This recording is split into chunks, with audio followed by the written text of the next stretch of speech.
In this rap hip-hop culture, we are all brothers. Man, but these guys are actually related.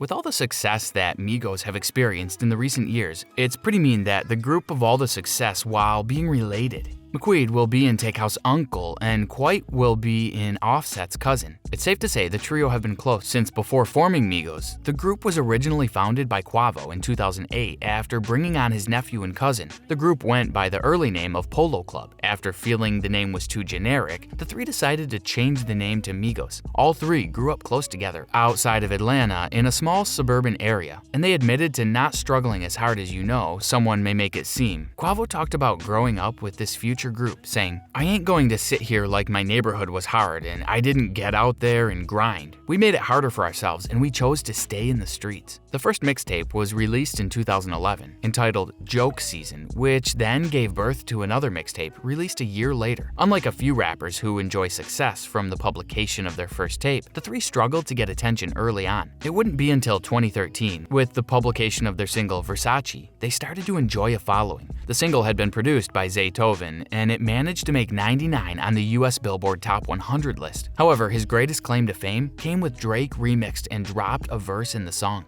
With Drake's recognition, the trio were now approached with offers to rap at radio stations, and they enjoyed press coverage, which, without them, later hyped the release of their album, those released in 2014. Migos were going to become a household name after the release of their single Bad and Boozy in 2016. The song had topped the US Billboard Top 100 list and may be that the first song that Migos created that became #1 in the country. Dr. Dre was born in Compton, California, the first son of his father Theodore and his mother Verna Young. Shortly after his birth in 1965, Dre's parents separated and they divorced in 1972. Growing up, Dre had to move quite a bit around the content area as his parents tried to place from the school that gave him the best chance. Inevitably, to do the bad environment, young drape and surround him by finding the perfect school for young gang violence was nearly impossible. By the time Dre hit high school, his mother remarried with Warren Griffith, which added 3 siblings to Dre's family, to include with his stepbrother, a future rapper, Warren G. You think with the similarity the two had with the love for rapping, that Dre's come up in the business was certainly involved with Warren. Irony is that that wasn't the case the time Dre made it big until the time he moved on to found Death Row Records with Snoop Dogg and Tupac. Dre was never really involved in Warren and his business, simply telling Warren that he needed to find his own way. While Dre was off starting up careers with his own record label, he left his own brother to fend for himself, and to Warren's credit, he was able to throw fine just on his own. In 1993, Warren had his first major break when he was approached to produce a song for a movie named Poetic Justice. With Nate Dogg, too, came up with a track entitled Indo Smoke, and being a featured song in the film, received praise, directly led to Warren being approached by Def Jam Records for a record deal, and when Nate Dogg on his side, the two began working on an album that eventually released the year after. Without Regulate G-Funk Era, Damn was a massive success. Warren G talked about making it on his own with music without Dre, saying, "I was there. I put in a lot of work. Like, I say it was a family effort. It was all of us, but it just wasn't working. There's certain things that would happen where I wasn't involved, and I just felt left out. I was hurt too at the same time, because these are guys that I love. I don't think to this day these dudes realize how much the love I have for them. I just wish we could add a lot of success together. Everybody got a Death Row jacket tie, and get it,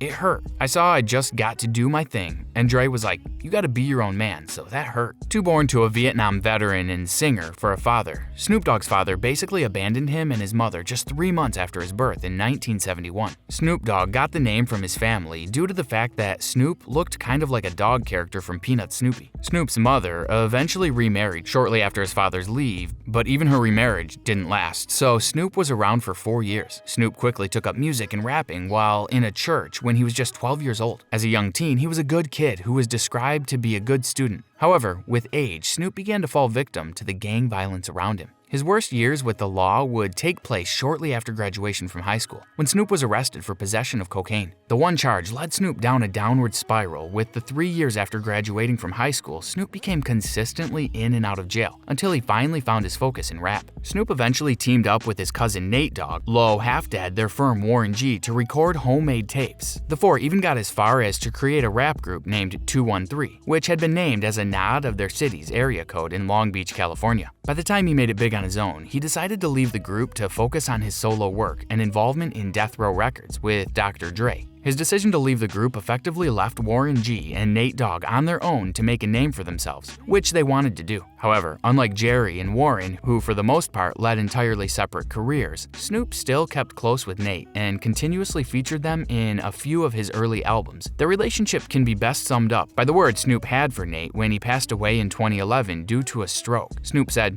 "We lost a true legend in hip-hop and R&B. One of my best friends and a brother in me since 1986. I was a sophomore at Poly High where we met, and I love you, buddy. Love always be with me forever. You put the Gene G Funk, you put the 1 into 213. You put your stamp on everybody you did it with. I miss you, cuz. I'm so sad. I'm so happy I got to grow up with you. With I'll see you again in heaven, cuz I know you the slogan, all dogs go to heaven." Okay, this one may be a giveaway for hardcore fans at Wu-Tang Clans. May surprise some to know that 3 of the members had all been cousins before Urza Gurza, an old dirty bastard, were going to found Wu-Tang Clan, along with 5 of the Friends guys. Just started rapping in 1984 with the group named Old Specialist. The name was swapped a year later in 1985, but the aptly named altogether, now the group stuck around for some time. Until 1992, when Urza had faced charges for attempted murder. Why he considered the stroke of good fortune, Urza was eventually acquitted of all charges. The near life-changing event inspired Urza to take his town seriously, pursue rapping once again with his cousins. Urza talked about facing jail time. "When they said not guilty, my face stuck in a smile for 3 days. I was walking around town thinking about my daughter and my wife right then. I said goodbye to anything that put me in that situation again. I was up on trial on an attempted murder charge. I was a fool, thought that knowledge in my head and ended up there." Shortly after being acquitted, there's a 4 Wu-Tang Clans. There's a part of joining our members decided to give themselves new rap names, releasing their first single later on that year. Wu-Tang released a debut album in 1993,